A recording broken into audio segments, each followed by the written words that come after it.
নমস্কার বন্ধুরা, এটি পিজন কোম্পানি ইন্ডাকশন ওভেন। তো এটার মধ্যে প্রবলেম হচ্ছে, এটার ডেড কন্ডিশন আছে, অর্থাৎ এটার মধ্যে কোনোভাবে পাওয়ার আসছে না। তো আমরা একটুখানি পাওয়ার দিয়ে জাস্ট এটাকে দেখবো। তো দেখতে পাচ্ছেন এটার মধ্যে কিন্তু কোনোভাবে কোনো পাওয়ার আসছে না, অর্থাৎ এটা কিন্তু ডেড পজিশনে রয়েছে। তো এটা আজকে আমরা রিপেয়ার করব এবং এটার যে কাঁচটা যেটা রয়েছে, দেখুন এই কাঁচটা কিন্তু এটা লম্বা বরাবর এটা ভাঙা রয়েছে, অর্থাৎ এটা কোনো বস্তু পুরো এটা ভেঙে গেছে। তো আজকে এটা আমি রিপেয়ার করে আপনাদেরকে দেখাবো। তো চলুন ভিডিওটা দেখা যাক। তো সম্পূর্ণভাবে আপনারা ভিডিওটি দেখুন এবং স্টেপ বাই স্টেপ আপনাদেরকে দেখিয়ে দেবো কীভাবে এই কাজটা করতে হবে। তো এটা হচ্ছে মেন পিসিবি বোর্ডটা, কারণ আমাদের এখানের মধ্যে সমস্যা রয়েছে। তো আমরা এই পিসিবি বোর্ডটাকে রিপেয়ার করব। তো এটাকে আমরা জাস্ট এই ক্যাবিনেটগুলো আমরা একটুখানি সরিয়ে নিচ্ছি।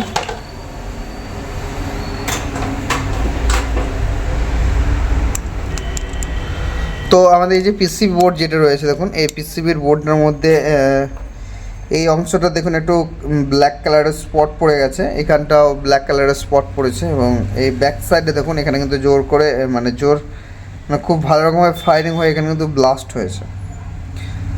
তো এই ধরনের সমস্যা এই বোর্ডটার মধ্যে রয়েছে। তো এটা আমরা সম্পূর্ণভাবে স্টেপ বাই স্টেপ দেখবো এটা কীভাবে কাজটা করা যায়। তো সর্বপ্রথম আমরা যে কাজটা করব, এই যে রেস্টার যেটা রয়েছে, এই জায়গাটা যে কালো হয়ে রয়েছে, তো এই জায়গাটা আমরা একটুখানি বা এই যে কালো কালো যে অংশগুলো রয়েছে সেগুলো সম্পূর্ণভাবে আমরা পরিষ্কার করব। তো আমরা এই পরিষ্কারটা করে নিচ্ছি।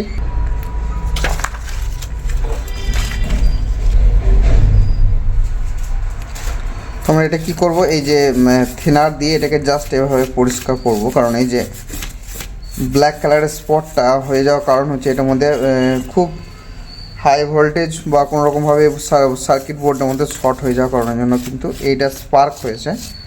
তো আমরা এই বোর্ডটাকে পরিষ্কার করে নিচ্ছি সর্বপ্রথম। হ্যাঁ, তো দেখুন এখানে কিন্তু মোটামুটিভাবে অনেকটা কিন্তু ক্লিয়ার হয়ে গেছে, দেখতে পাচ্ছেন এটা অনেকটা ক্লিয়ার হয়ে গেছে। এবার আমরা যে কাজটা করব, এই যে ফ্রন্ট সাইড, এই সাইডটা আমরা একটুখানি পরিষ্কার করবো। তার জন্য আমরা কী করবো, এই যে দুটো রেজিস্টার এবং এই যে ডায়োড যেটা রয়েছে এটা আমরা জাস্ট একটুখানি ওপেন করে নিচ্ছি।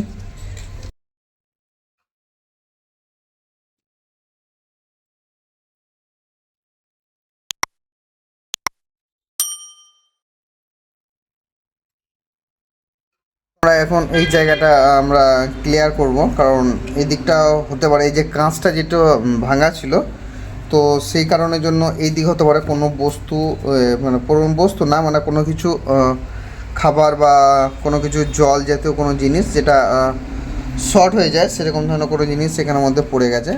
খাবার রান্না করতে গেলে অবশ্যই জলের প্রয়োজন আছে, তো হতে পারে এটা জল পড়ে যাওয়ার কারণে কিন্তু এই প্রবলেমটা হতে পারে।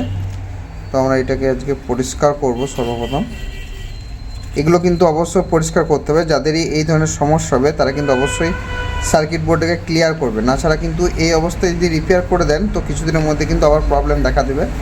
কারণ হচ্ছে হাই ভোল্টেজের যে সমস্ত জায়গা যেগুলো রয়েছে সেইগুলোতে কিন্তু স্পার্ক হয়, অর্থাৎ এই যে ব্লাস্ট টাইপের যে স্পার্কটা হয়েছে এটা কিন্তু হাই ভোল্টেজ যে সমস্ত জায়গাগুলো রয়েছে সেই সমস্ত জায়গাতে কিন্তু স্পার্ক হয়। তাছাড়া এমনি কিন্তু সাধারণতভাবে স্পার্ক হয় না, লো ভোল্টেজের জায়গাতে স্পার্ক একটা হয় না, কারণ হাই ভোল্টেজ জায়গাতে এটাকে স্পার্ক হয়। এবং এই যে ব্লাস্ট হয়ে যে ব্ল্যাক যে স্পটটা পড়ে যায় এটাও কিন্তু হাই ভোল্টেজে থাকার জন্য এই জন্য এই প্রবলেমটা হয় কিন্তু। তো আমরা এখন এটাকে পরিষ্কার করব, যতক্ষণ এটা ভালোভাবে ক্লিয়ার হয় ততক্ষণ কিন্তু আমাদেরকে এগুলোকে পরিষ্কার করতে হবে। কারণ এই যে বললাম এখানে যেহেতু হাই ভোল্টেজ থাকার কারণের জন্য কিন্তু এই যে স্পার্ক হয়েছে, তো আমার তার জন্য আমরা এই জায়গাগুলো সব পরিষ্কার করে নেব। তো এটা হতে পারে কোনো রকম খাবার বা কোনো রকম সার্কিটের মধ্যে জল পড়ে যাওয়ার কারণের জন্য কিন্তু এই ধরনের সমস্যাটা কিন্তু দেখা দিয়েছে।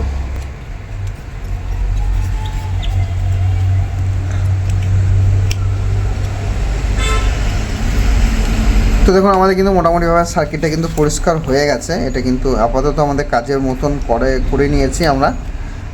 তো এবার আমরা কি করব, এই রেজিস্টারগুলো আমাদের থাক। এখন আমরা যেটা দেখব, বেশিরভাগ এই যে শর্ট হয়ে যাওয়ার কারণে যেটা হয় সেটা হচ্ছে এই যে আইজিবিটি, এখানে একটা আইজিবিটি থাকে। এই আইজিবিটি কিন্তু বেশিরভাগ সময় শর্ট হয়ে গেলে কিন্তু এই ধরনের সমস্যা সব থেকে বেশি দেখতে পাওয়া যায়।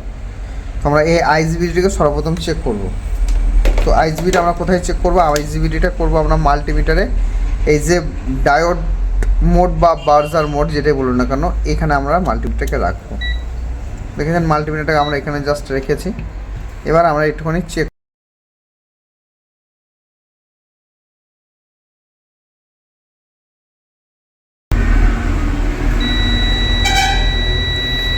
দেখুন এটার মধ্যে জিরো, মাল্টিমিটারটা কিন্তু জিরো রিডিং দেখাচ্ছে এবং দেখুন বিপ সাউন্ড পাওয়া যাচ্ছে, অর্থাৎ আমাদের এই আইজিবিটা কিন্তু অলরেডি শর্ট হয়ে গেছে।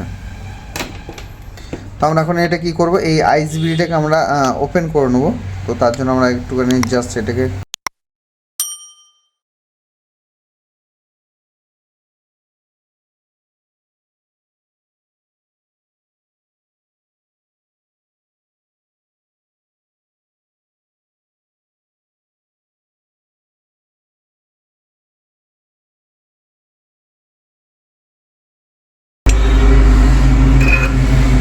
তখন এই আইজিবিটা আমরা খুলে নিয়েছি। দেখুন এটা হচ্ছে কিন্তু 15 অ্যাম্পিয়ারের একটা আইজিবিটি।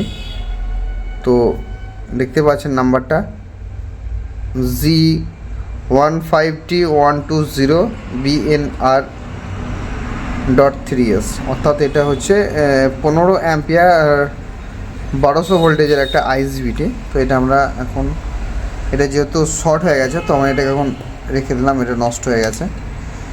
তো এবার আমরা যেটা দেখব সেটা হচ্ছে আমাদের পাওয়ার সেকশনটা। এবার আমাদের এই যে পাওয়ার সাপ্লাই যেটা রয়েছে, পাওয়ার সাপ্লাইটা আমরা একটুখানি চেক করব, কারণ এই যে এখানের মধ্যে দেখুন এই যে জায়গাটা রয়েছে, দেখুন আপনারা এই জায়গাটার মধ্যেও কিন্তু অনেকটা নোংরা রয়েছে। তো আমরা এই জায়গাটা একটুখানি পরিষ্কার করে নিচ্ছি।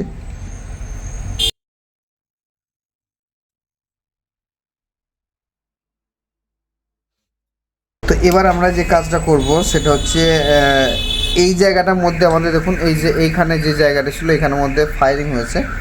তো এখানটা আমরা দেখে নেবো, এটা ট্র্যাক লাইনটা দেখুন, এটা হচ্ছে আইজিবি সরি এটা ব্রিজ রেক্টিফায়ার যেটা রয়েছে, ব্রিজ রেক্টিফায়ার এটা হচ্ছে প্লাস পিন থেকে একটা 4007 ডায়োড থাকে। তো এইটা 4007 আমরা ডায়োডটা তুলে নিয়েছি। এই ডায়োডটা তুলে নেওয়ার পর এখান থেকে দেখুন এই ডায়োডটা সংযুক্ত হয়ে এটা সিরিজ কানেকশন হয়ে এখানে একটা 22 ohms রেজিস্টার দিয়ে এখানে একটা ক্যাপাসিটর রয়েছে, সেটা আপনাদেরকে ট্র্যাকটা দেখায়। এখানে 4007 ডায়োড থাকার পর এখানে এই যে 22 ohms দিয়ে একটা রেজিস্টার গিয়ে এই পাওয়ার সাপ্লাইটা আমাদের কিন্তু চালু হয়েছে, অর্থাৎ এইখানে পাওয়ার সাপ্লাইটা আমাদের ইনপুট হয়েছে। তো যেহেতু এখানে স্পার্কিং হয়েছে, দেখুন এই জায়গাটা দেখুন একটা স্পার্কিং হয়েছে, ব্ল্যাক স্পট পড়ে রয়েছে, দেখতে পাচ্ছেন এই জায়গাটা। আমি এই জায়গাটা একটুখানি পরিষ্কার করে নিচ্ছি। কোনো জায়গাতে ব্ল্যাক স্পট অবশ্যই এখানে সার্কিট বোর্ডের মধ্যে রাখা যাবে না, কারণ হচ্ছে ব্ল্যাক মানে হচ্ছে সেই জায়গাটা জোর হাই ভোল্টেজ হয়ে স্পার্কিং হয়েছে।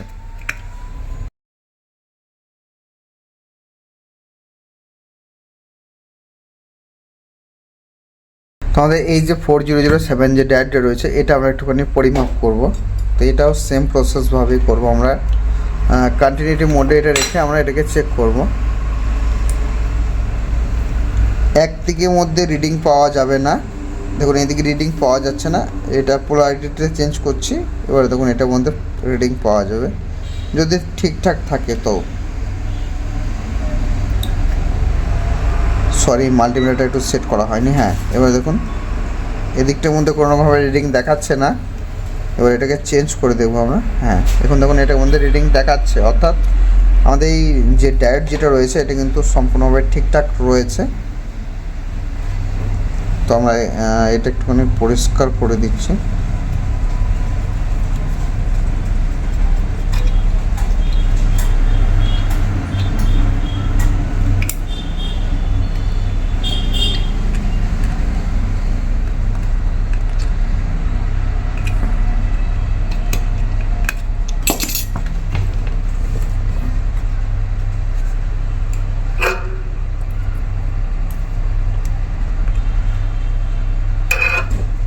তো দেখুন আমাদের এই যে ডায়োডটা যেটা রয়েছে সেটা সোলার হয়ে গেছে।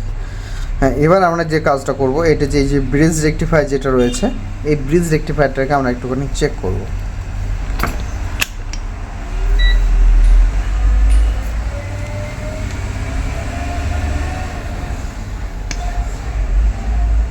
অবশ্যই মাল্টিমিটারটা খেয়াল রাখবেন, এখানে যদি জিরো রিডিং দেখায় জানতে হবে সেটা সম্পূর্ণভাবে শর্ট হয়ে গেছে। যদি জিরো রিডিংস দেখায়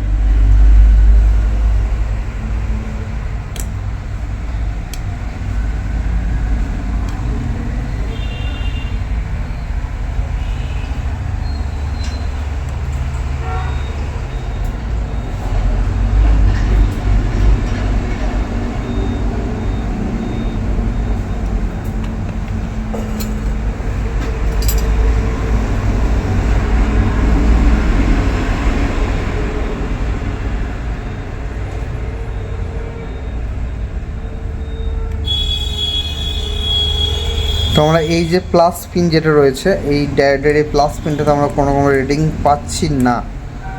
আমাদের এটা চেক করতে হবে।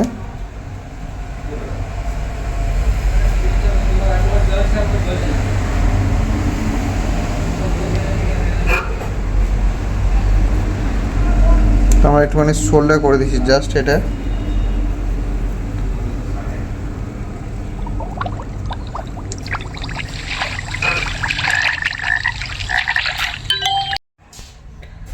তো এবার ডায়োডটাকে আমরা আরেকবার পরিমাপ করবো। এটা সোল্ডারিং শুধু করে দিয়েছি, কারণ এটার সময় অনেক সার্কিট বোর্ডের লিকুইড থাকে, যে কারণের জন্য আমাদের কিন্তু এটা ঠিকঠাকভাবে দেখা যায় না। তো আমরা এটা ডায়োডটাকে একটুখানি পরিমাপ করব।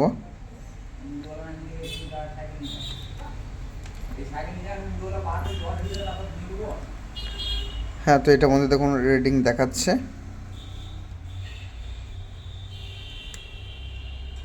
তো আমাদের এই যে ব্রিজ রেকটিফায়ার যেটা রয়েছে, এটা কিন্তু সম্পূর্ণভাবে ঠিকঠাক রয়েছে। এবার আমরা কি করব, এখানে যে এই যে ফিউজ যেটা ছিল, এই ফিউজটা আমরা একটা সরু তার দিয়ে সোল্ডারিং করব। তার আগে আমরা এই যে দুটো রেস্টটাকে তুলে রেখেছি, এই দুটো রেস্টার আমরা যেভাবে ছিল ঠিক সেইভাবেই এটাকে, এই যে দুটো রেস্টার আমরা তুলে রেখেছিলাম, এই রেস্টার দুটো যেভাবে আসছিল ঠিক সেভাবে আমরা এটাকে।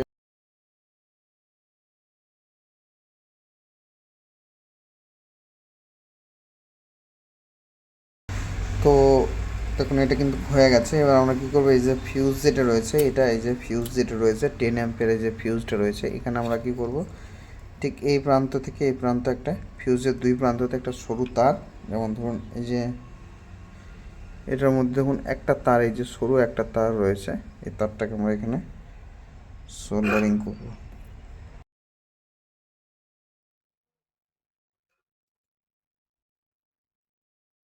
সোল্ডারিং কমপ্লিট হয়ে গেছে। এবার এটাকে আমরা একটুখানি পাওয়ার দেবো জাস্ট, যেটার মধ্যে বিপ সাউন্ড পাচ্ছি কিনা সেটা একটুখানি চেক করব।